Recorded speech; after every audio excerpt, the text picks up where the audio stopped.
to make a move.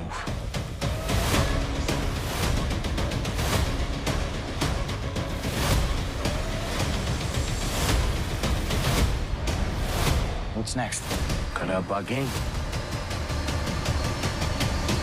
It's the only way to get to the top.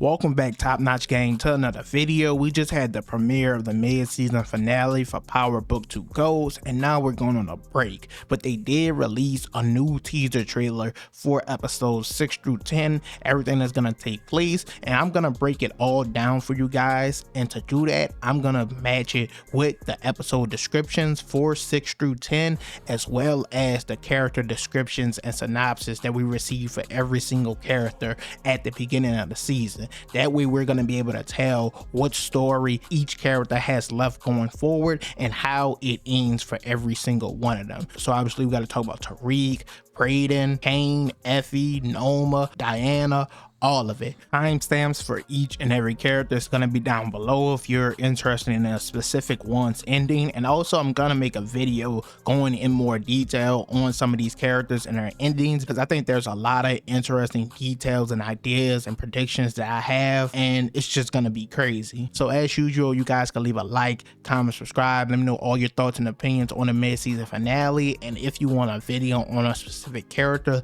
let me know. But let's go ahead and get right into it.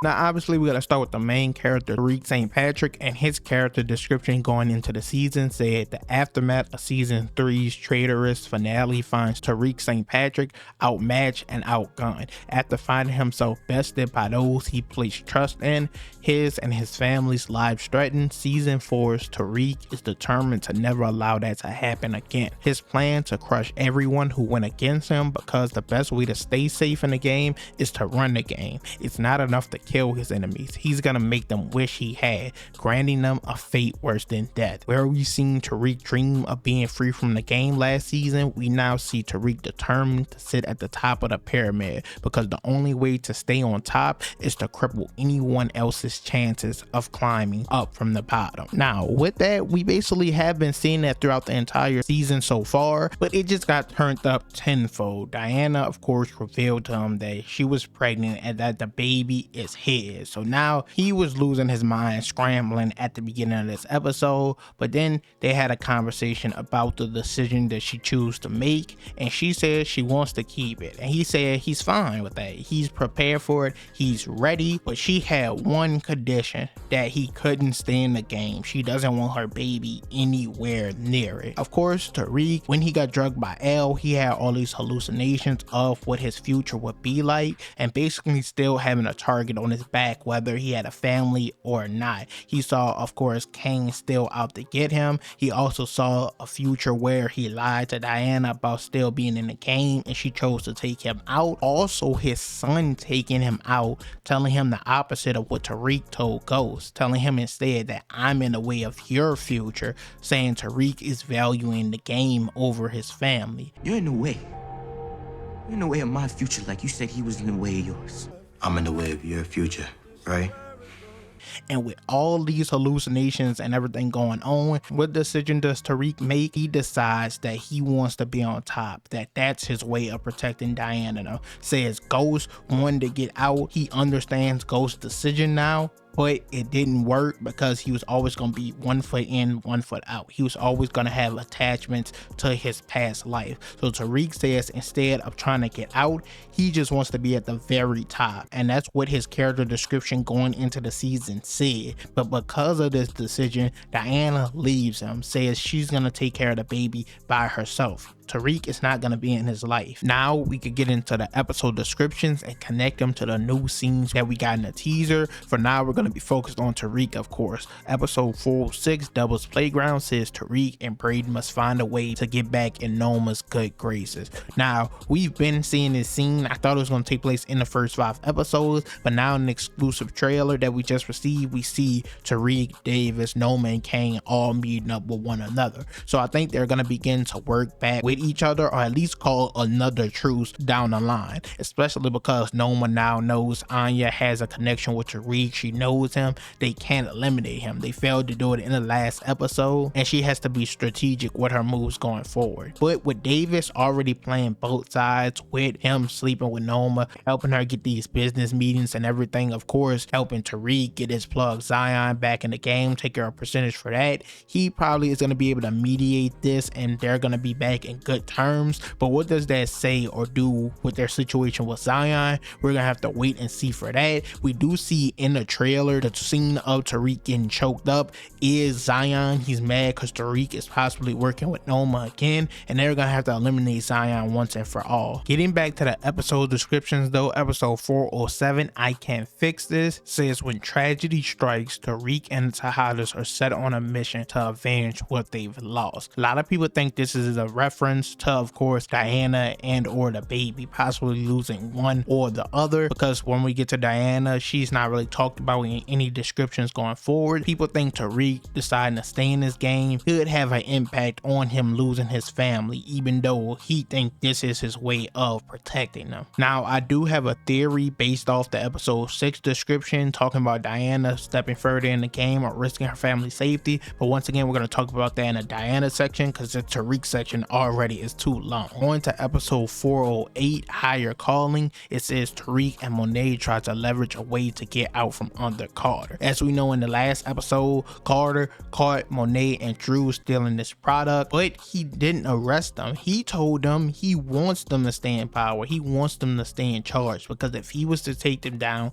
someone else would take their spot and the cycle will repeat. He would prefer them stay in charge. He takes a percentage of their money and he tells them not to kill any civilians. As long as they do that, it won't be a problem. His whole plan is just to protect the innocent. Remember that for when we get to Diana section. But somehow with this whole shit he got with Monet going on, Tariq is going to get caught up in the middle, as the description talks about both of them trying to leverage away from under him. Then we get to episode 409, Married to the Game. It says Tariq and Monet are sent on a seemingly simple mission. They find it to be much more than meets the eye. Now, we really don't have no clue what this could be referencing with all the scenes we got in the teaser, but it's going to be interesting to say the very least. And last but not least, the episode 10 description. I've been telling you guys that I have it. I spoiled the ending for Kane versus Drew, but I told you it wasn't verified, so I didn't want to put it out. But for Tariq's part specifically, it says episode 10 checkmate. Given a second chance, Tariq must choose between the game or starting a new life. So with that being a synopsis for the last and final episode, I'm thinking he's finally gonna make his decision just to leave. As we seen him tell Davis in a few episodes prior, he doesn't want to do it unless it's his choice. I know why I'm doing this, but why are you? I cannot live that life without the choice being mine. It feels like these motherfuckers made that decision for me. I think by the end, Tariq would choose to leave the game.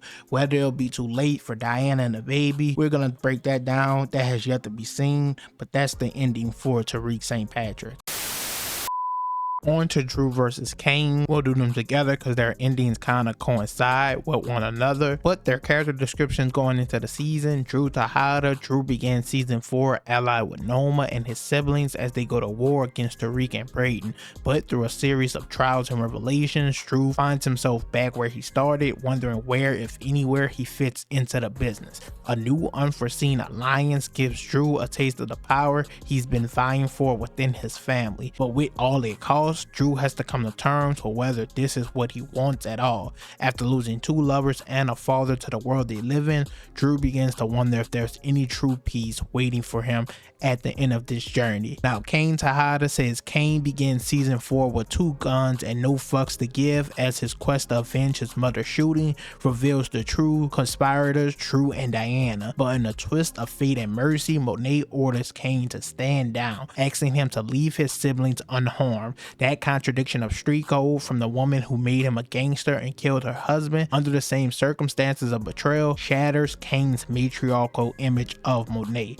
Furthermore, his self-image as enforcer. Kane is left with this dilemma, so who am I? Fortunately, Noma is more than happy to help him figure that out. Now, let's start with Drew, because I think his is way more interesting. He talks about a new unforeseen alliance that gives him power. Now, obviously, I think this is Don Carter. As we just saw and I explained in the last episode, he said they could keep their spot, they have to stay in the game, they could kill whoever they want, just not civilians. And that's that. So he says this power he's been vying for, he's kind of untouchable. He can't really go to jail. We're gonna see how it continues to play out. Even some of the episode descriptions talk about him having to take out a threat to Carter's organization. We also see in a teaser trailer though, it looks like Carter and the cops raid the Tejedas house. We see Monet put her hands up. We see Drew being dragged away by the cops. We'll have to see what all that is about, and this maybe is why they're trying to leverage their way from under him. But Drew at the very least is gonna take a hold of this power, and he's gonna use it to battle against Kane.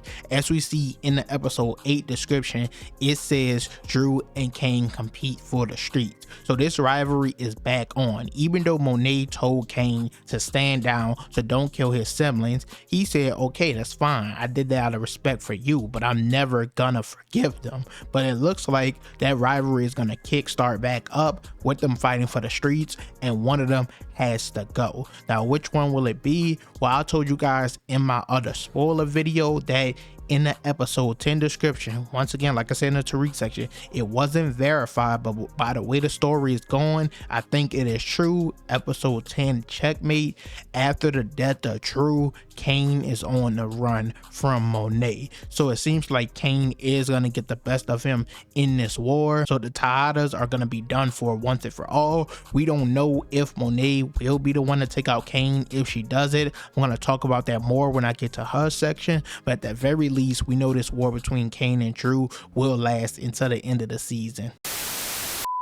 On to Diana and what a story goes for her and her baby. It says Diana Tejada. At the end of season 3, Diana and Drew's botched attempt to avenge the death of their father Lorenzo by killing the person responsible, their mother Monet, is just the first in a series of major life cataclysms Diana is about to experience. For Diana, season 4 is a season of emotional and physical turmoil, which takes Diana from semi-trepidatious teen to a young woman trying to captain her own life. By the end of season 4, Diana makes a decision about the direction she'll ultimately take her life in, as she finds herself morphing into the woman she's fought so desperately not to become, her mother. Now, obviously at this point, we know these major life cataclysms, these physical and emotional turmoils, this decision to captain her own life, it all comes with, of course, her being pregnant. And we know the decision she has already made. We've seen it in the mid-season finale. She says she wants out. She wants her baby nowhere near the game. She told Monet, what would I look like bringing a baby into this life?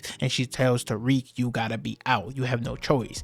He decides against that, so she leaves him at the end of the episode, and she's fine with raising a baby by herself. Why this is very important, because the next episode 6 description talks about Diana stepping further into the game or risking her family's safety. I don't know if this has to do with Don Carter controlling them or if this is about Salim. Now, I'm gonna make a whole separate video on this, but I'll break it down here because it's not looking too good for Diana. We know, of course, she asked Tariq what happened to Salim in this episode. Is he good? Because Tariq smoked that nigga. We know she went to his house to try to hide from Tariq. He found her location and he ended up taking Salim out. Now, she wanted to thank him for protecting her, but when she was trying to call him this episode, he wasn't picking up. So when she asked Tariq about it, he just blatantly lied. Now, once again, Don Carter in the last section told Monet and Drew they could do whatever they want, just don't hurt any civilians. Salim, he's a civilian. If this debt gets into the hands of Don Carter and he tracks it back to Diana, because of course they used to date, and he tracks it back to Stansfield because Diana and Tariq go to school there, he's gonna come questioning them about this. And when it talks about risking her family's safety, is she talking about the Tejedas or Tariq and her baby? Because I believe that she's gonna use this to possibly lie and save Tariq. Even though she says she wants nothing to do with him if he's in the game, I don't think she was gonna snitch and send him to jail. She's gonna try to protect him. And with this, we see immediately going into the episode 7 description, it says when tragedy strikes, Tariq and the Tejedas try to avenge what they've lost. Now, once again, people are suspecting this is Diana and or the baby. We don't have any other descriptions or mentions of her going forward in episodes 8 through 10, so people think she's gonna be the first Tejeda domino to fall,